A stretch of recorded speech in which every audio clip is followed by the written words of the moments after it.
Still sitting in a truck seat that's older than your favorite pair of work boots? Your back has been filing complaints for years. If your seat is worn out, sagging, or just plain uncomfortable, it's time for an upgrade. Head on over to seatspecialist.com. Check out their selection of quality replacement seats built to keep you comfortable mile after mile. And don't forget to use promo code TR10 4U to save 10% on your order. Seatspecialist.com, because a better ride starts with a better seat. This episode of That's Delivered is a special episode. We have a guest, Paul Lamar Hunter, the remarkable author of No Love, No Charity, The Success of the 19th Child. Paul's journey is nothing short of inspiring. Despite facing incredible challenges and being an unlikely candidate for success in the eyes of many, he has defied the odds and achieved remarkable accomplishments. His autobiography vividly chronicles his path to success, offering a compelling and heartfelt account of his experiences. Today, Paul is here with us to share his extraordinary story. He will provide us with insights and practical advice on how he navigated his journey, overcame obstacles, and ultimately succeeded. His story is a testament of resilience, determination, and the power of the human spirit. We are excited to learn from his experiences and discover how we can apply his wisdom to our own lives. Paul, how are you doing today? Hey, I am excited because I have a story for the truck drivers, and I think they need to pull over on the side and grab their popcorn and listen to this extraordinary podcast and this amazing story of the Hunter family. Wow. Yeah, absolutely. I can't wait to hear it. I'm intrigued. You know, what's your background? What promoted you to write this book? What would you like to tell people? Well, I am the 19th child out of 21 natural children. Yes, my mother birthed 21 children by my father, all by one man. Let me say that again. My mother birthed 21 children by my father. None of us are adopted. We came out of our mother's womb. So 21 children, 17 living today, 63 grandchildren, and 87 great-grandchildren. And let me say this to your listeners. Yes, my dad, he was laying the pipe, and my mother was getting a delight. So please understand that they were very, very highly sexually active. Love it. That's a good relationship right there. Some good fundamentals to keep it all going. Hey, you had to keep it all going. And I want to say this, that it's amazing to come from a big family like the Hunter family. And if your listeners are good at math, they will understand that my mother stayed pregnant for 15 straight years. So she has won more championships than Bill Russell. She won more championships than Michael Jordan. She won more championships than Magic Johnson. She won more championships than Scottie Pippen. She and my fathers were winner in this world. Wow. Nice. I love how you speak on that, so the success of the 19th child, the details of your remarkable journey. For those who might not be familiar, could you give us a brief overview of the book and what inspired you to write it? Well, there's two books that's out there, I want to say. My mother's book, and the title of my mother's book is Love and Charity, the life story of Louise Hunter in the Love and Charity Homeless Shelter. I want to emphasize that even though my mother birthed 21 children, but she was the first woman to start a homeless shelter in the state of Wisconsin. So she had helped so many men and women get off the streets and help them get off drugs and alcohol. The title of my book, No Love, No Charity, The Success of the 19th Child, it chronicles my life from birth all the way up until I became the first in my family to graduate from college. It deals with my relationship with my mother, with my father, with my siblings, with the mother of my children, with my children. But it also deals with me being the first to graduate from college, facing a lot of adversity. Just imagine going to grammar school, middle school, and high school, and you have some teachers that will hate on you, some teachers that will put doubt in your head that you're not college material. Look at me now. I'm a college graduate. I am the first in my family to graduate from Upper Iowa University with a Bachelor's of Science in Business Administration. Also, when I graduated in 2012, 3 months later, my book came out. What an amazing story that my book came out. After my book came out, I ended up signing a movie deal 2 years ago with Tailflix. So my mother book and my book has been combined into a screenplay. So one day you'll be able to take your wives or your girlfriends, family members, friends to the movies and see this story about the Hunter family because it's about adversity. We need to understand that we will deal with adversity. We need to understand this. Truckers, understand this. Yes, you are drivers right now, but listen to what I'm about to say. Your purpose is bigger than your circumstances. You are providing a service to us, and we want to say we appreciate you. But always understand that your purpose is bigger than your circumstances, no matter what you are going through in your life. It's never too late to graduate. And I graduated at the age of 42. Wow, that's awesome. And what lessons of hope and for your readers to take away from your book, especially those that are facing their own challenges. You mentioned that it's never too late, and you've shown your how you've overcome your challenges. What would you like to share with people? About the power of perseverance, about the power of never giving up, because there was times that I did want to give up, but it was good men and women that was in my corner, good men and women that was praying for me, good men and women that was cheering me on, good men and women that was telling me, you have to lay the foundation for the Hunter family. And I laid the foundation. And now I can sit here and tell you a lot of my nieces and nephews went on to college and received their bachelor's degree, their master's degree. I have a nephew that has his PhD degree. So I had to lay the foundation. There's nothing wrong with laying the foundation because it's going to open up other doors for your family members, for your friends, for people in the inner city, for people in society to look at any story, especially a story like mine, and say, if Paul Lamar Hunter can do it, I can do it. Right. Yeah, and I think that resonates, I think your story is pretty astounding. You think about the challenges of being a part of a large family, growing up as a 19th child. You must have quite a bit of a story to tell. So can you share with us more about what it's like to navigate in such a large family dynamic? Let me say this. It was very difficult.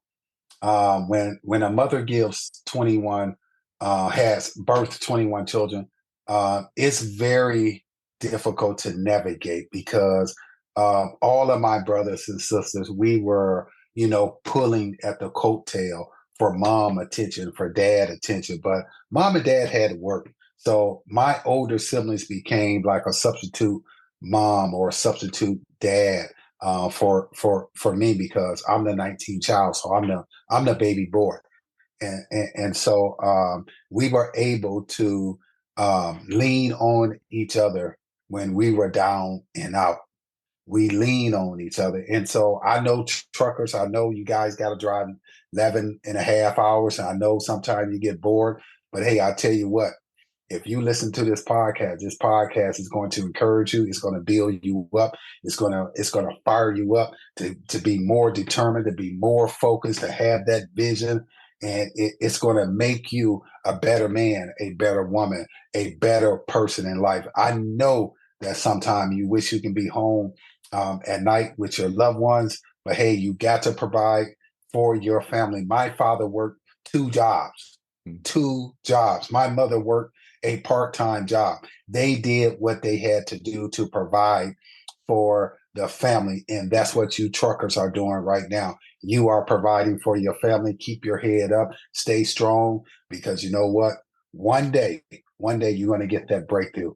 When you say teamwork, you mentioned your brothers and sisters, you being the baby, and they all kind of help elevate you. And the results of that, you can see that by, like you said, you got your degree. So teamwork, I think about a lot of truck drivers. There's more than companies that hire more than one driver. And then you're there and you're in that surrounding situation with 20, 30, sometimes 300 drivers, and you can all work together to help each other, encourage each other instead of tearing down. So you experience that on a family level. I was thinking that you made me think of that. You can do that on a secular level with your occupation. You can build each other up as coworkers. What do you think about that? Yes, yes. It is very important that co-workers build each other up and not tear them down, because it's going to really help you to be determined, stay focused, and stay hungry for success. And I want to say this to people: success can be big, medium, and small. But when success happens, it happens in increments before the big success happens. So learn to be patient. Learn to be patient. Hmm. Because when you are patient, that's when things are going to happen in your life. Yeah, you seem to be less anxious, seem to be able to let things come to you versus hunting them down and getting like frustrated that it's not happening in our time frame. I like that. Yes, Yeah, yes. that really is important. Thank you. What's one of your siblings that you could share with us that's a truck driver? Oh, Patrick, Mhm. Senior Hunter. He's a truck driver. Right now, he's on the road. Right now, my brother Larry used to be a truck driver, but he is retired. So we have a lot of truck drivers in our family. Cousins, nieces, nephews. They are truck drivers. So, matter of fact, they might listen to this podcast and laugh that they hear their uncle talking about. Talking about the importance of education, talking about staying motivated, being determined, having that focus. So it's interesting because I talk to Patrick probably about twice or sometimes 3 times out of the week when he's on the road, and he's focused. And I give him a lot of credit because I remember a time he was trying to get me to become a truck driver, and I said, "Listen, I can't do it." I say every time when I'm on the road driving somewhere, I can only drive for 6 hours. After 6 hours, I'm pulling over, I'm getting me a hotel room, and I'm going to sleep. And after I get me my ample sleep in, I'm getting back up and I'm driving for another 6 hours. There you go. It is a lot of driving. You're right. A lot of Yeah, sedentary. yeah, You really got to make sure you get your exercise in. That's a lot of sitting still. You're honest about that. yeah. That's good. Some people say I can do it, and then they get in there, and it's a whole different story. So you Yeah. already knew. So yeah, that's the parallels between that persevering, not giving up. Huge, huge thing. Let's see here. So you're faced with significant obstacles like poverty and neglect. How did you overcome those adversities? How did maintaining resilience and those challenges help you to succeed?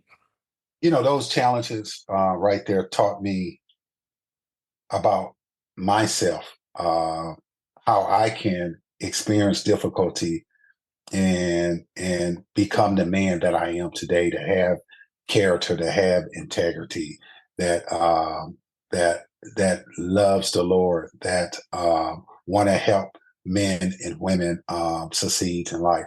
I think with this adversity, it made me a better man. It made me who I am today, because I could have gave up. A lot of my brothers and sisters could have gave up. A lot of my relatives could have gave up.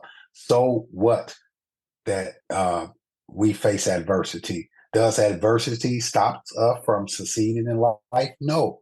adversity, I believe adversity teaches us to be humble, teaches us to have character, to teach us to be honest, to have values, to have morals, to persevere. Yes, you're gonna on the road, just like you're a truck driver. On the road, guess what? You might hit some potholes. You might hit those potholes and bust a tire. Guess what you're gonna do? Pull on the side, call the mechanic, get the tire changed, and keep going because you know why? You have a destination. Ladies and gentlemen, your destination is important than those potholes. It is important, so much important that you can do it. You can really do it. Rain, snow, potholes.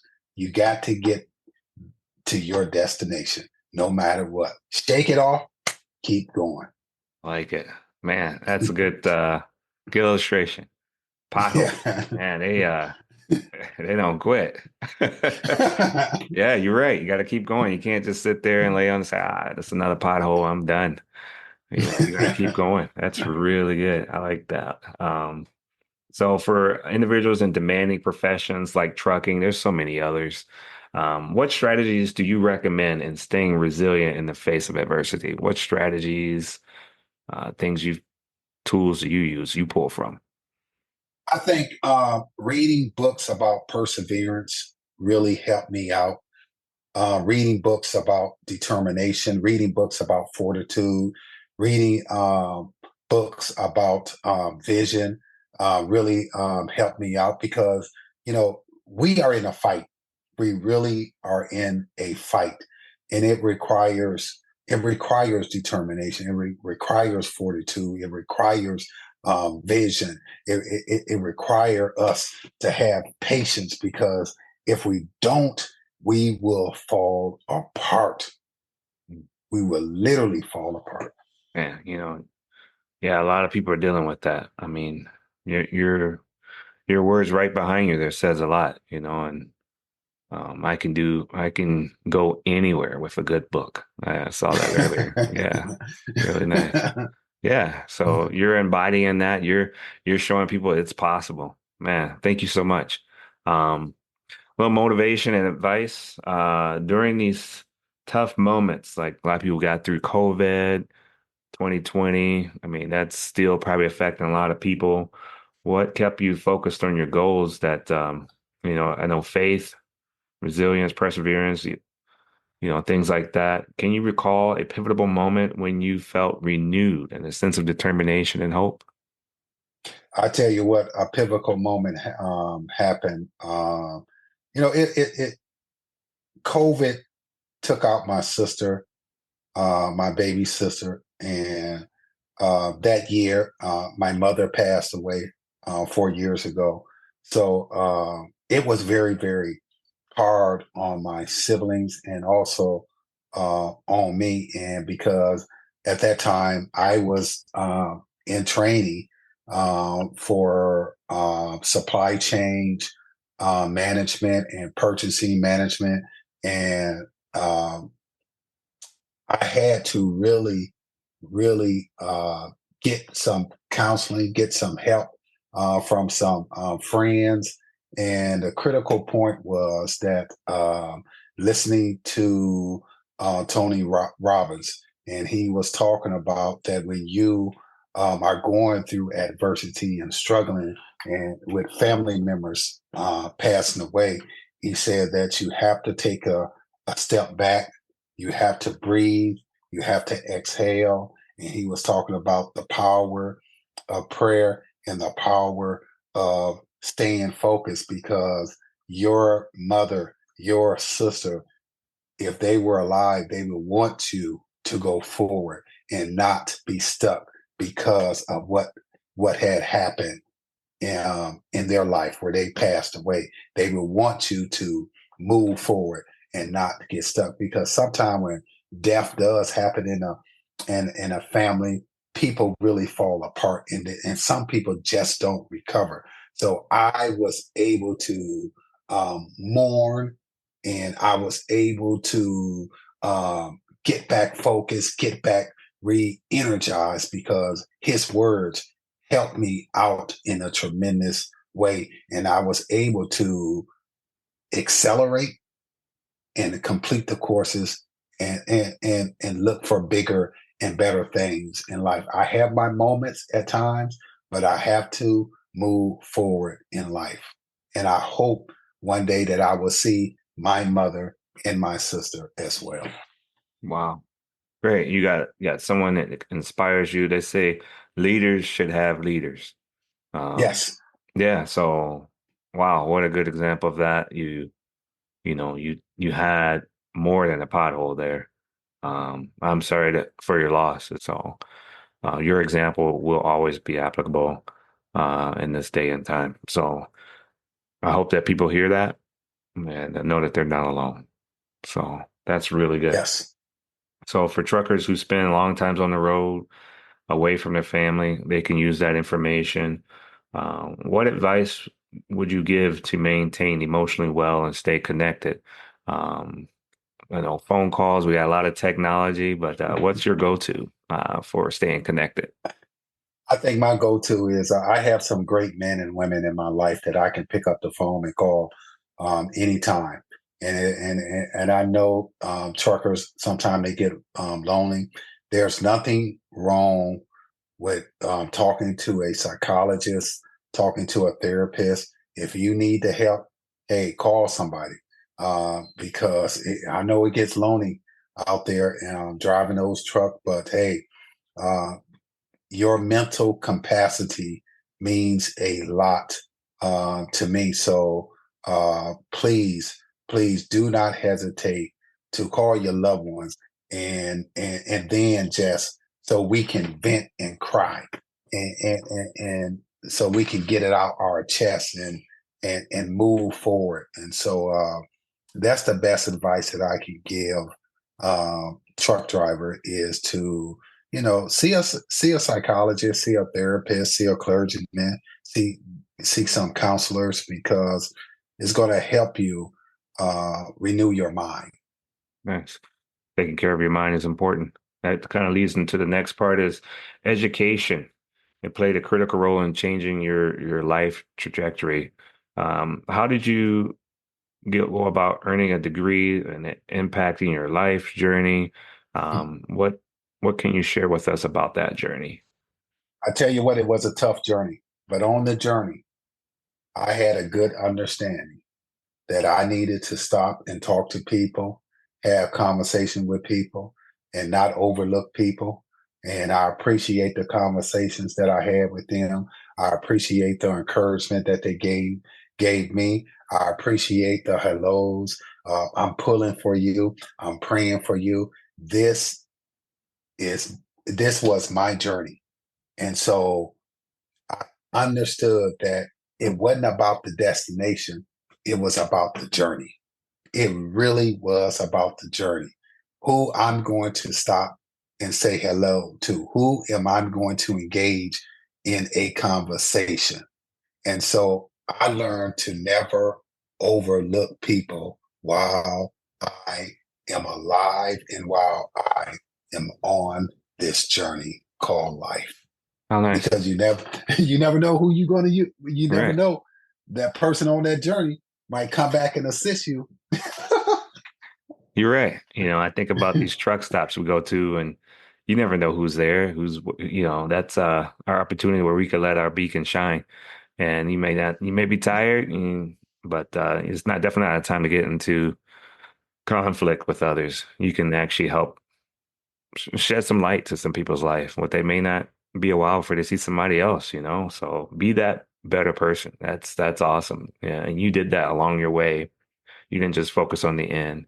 You enjoyed that journey. How nice. I really enjoyed the journey, and that's the reason why I was able to graduate from college, because I talked to so many men and women that told me that they had gave up, and they encouraged me to pursue my education and to never pursue, never give in to the sins of drinking, doing drugs, and being distracted by women and stuff.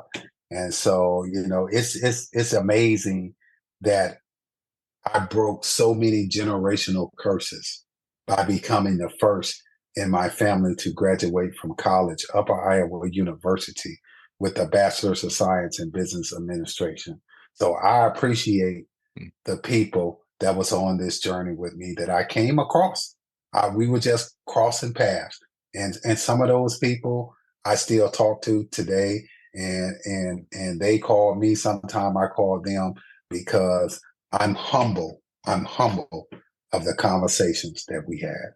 Nice, nice. I mean, it is humbling to hear your story. So it does transfer over to me as well. Thank you. It helps me.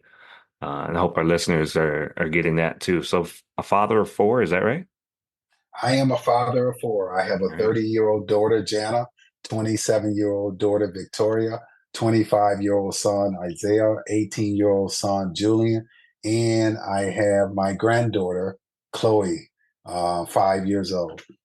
So what core values do you strive to impart to your children based on your own life experiences? What's some things you like to pass on?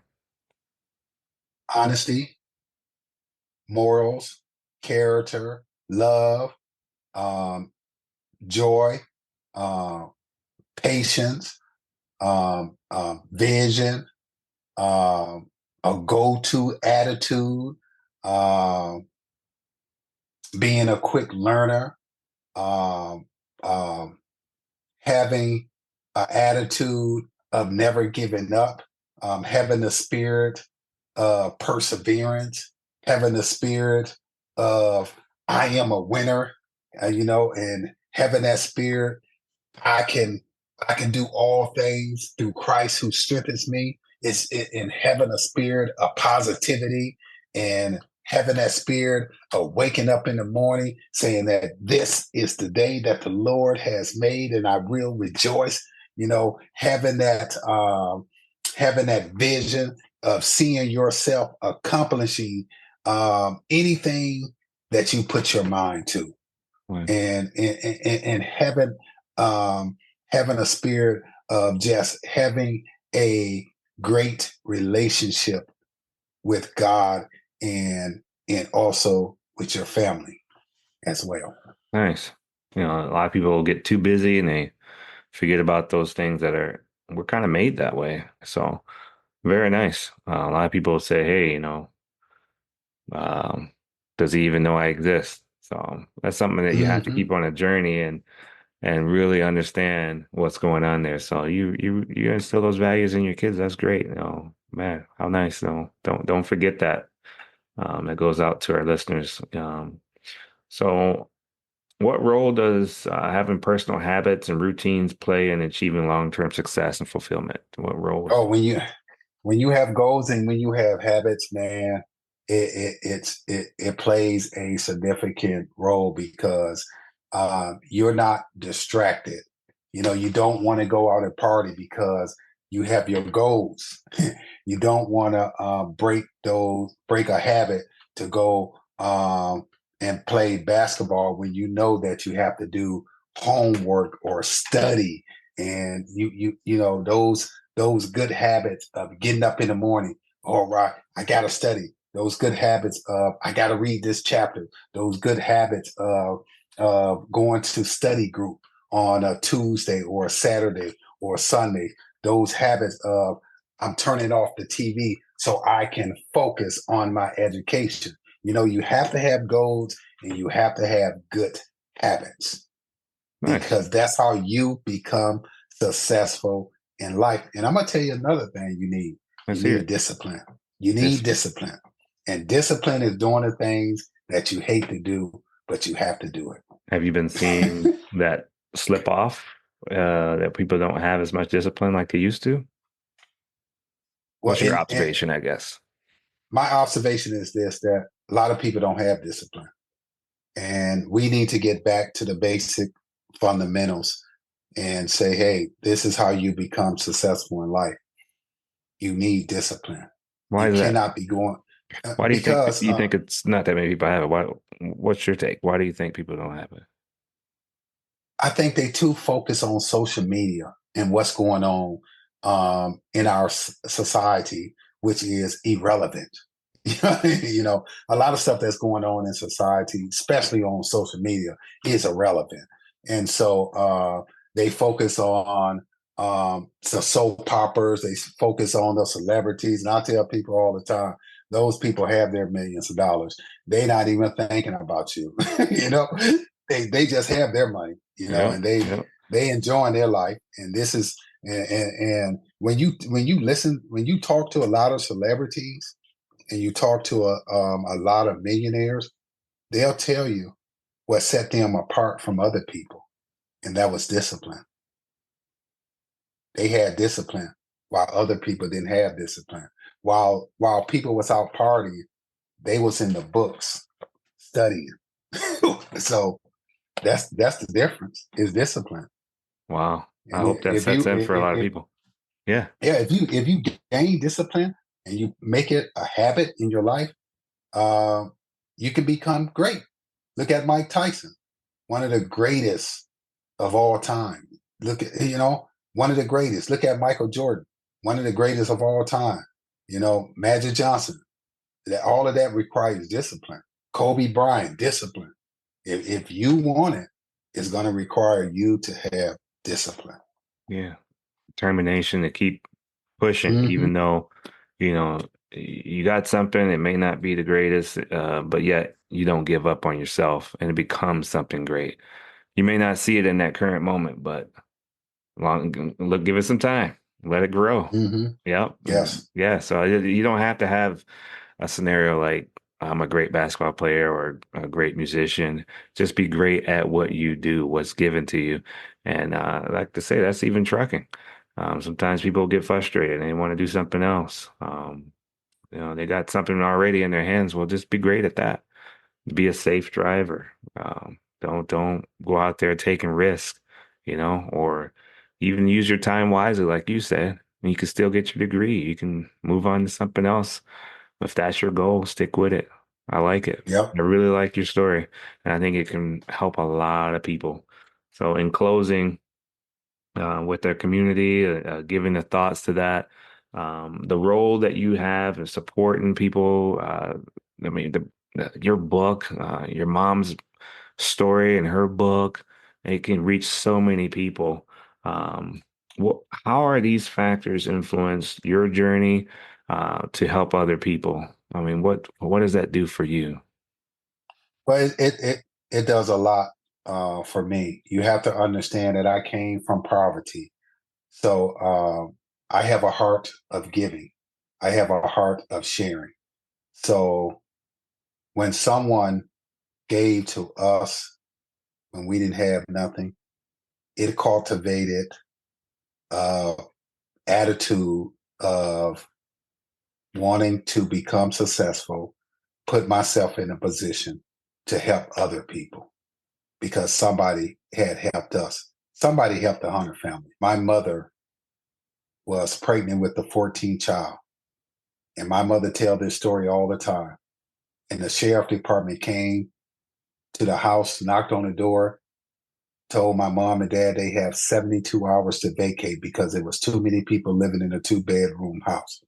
My mom and dad went to church and prayed. The pastor prayed. The members prayed. The next day, God showed up. A man knocked at the door, showed my mom and dad a house, and that house was 18 rooms. 18 rooms.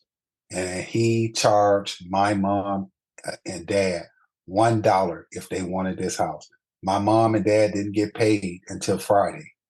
And my mom and dad did not have the money. The man went in his wallet and gave my mom and dad that house for $1. So when you read my mother's book and my book, you're going to see that we had experienced some hardships, some difficulties, some adversity, but it was people that came to our need. And that's the reason why my family, my whole family, have a heart to give, have a heart to help other people. That's what you're going to learn about my mother's book, Love and Charity, the life story of Louise Hunter, and the Love and Charity Homeless Shelter. And that's what you're going to learn about my book, No Love, No Charity, the success of the 19th child.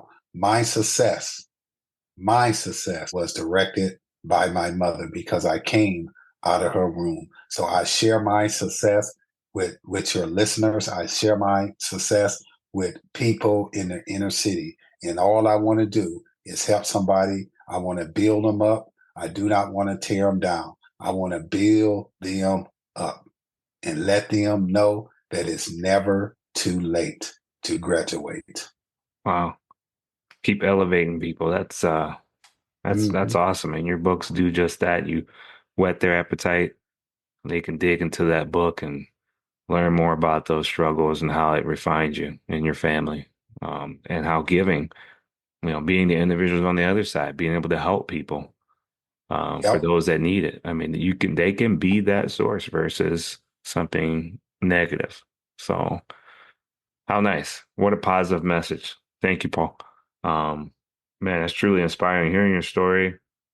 And before we conclude with our listeners, how do they find your book? What's the way Well, that they can do that?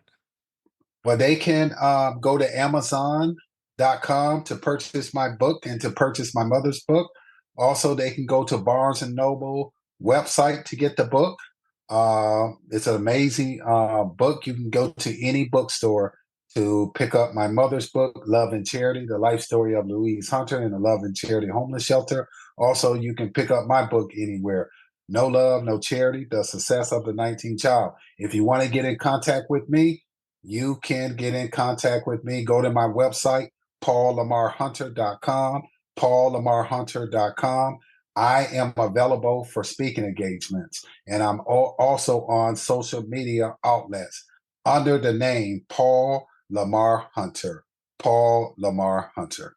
So those speaking engagements, how does that take place? They reach out to you and they have the venue, the event. What are some things they could look forward to from those speaking engagements? Some excitement, some motivation, something that's going to uplift you, something that's going to elevate you, something that's going to let you know, hey, this guy started from the bottom and he worked his way to the top. They can do it too. How nice. Yeah. So that's good. So now sharing this wisdom with us, we thank you. We appreciate your time. We know you're busy taking that time out to share that love to the listeners. Man, it goes a long ways. So thank you so much, Paul. Now, I wanted to let you guys know we'll have the links listed on the podcast.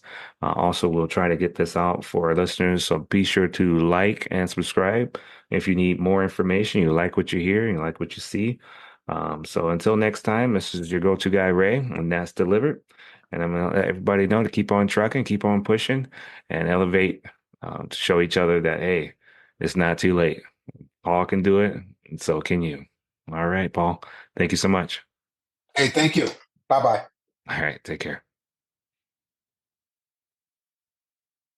Are you a trucker looking for a safe and reliable place to park? Look no further than Truck Parking Club. With locations across the country, we've got the perfect spot waiting for you, whether it's daily or long-term parking. And right now, use promo code DELIVERED at checkout for an exclusive discount. Reserve your spot today at truckparkingclub.com and drive stress-free, knowing your parking is covered.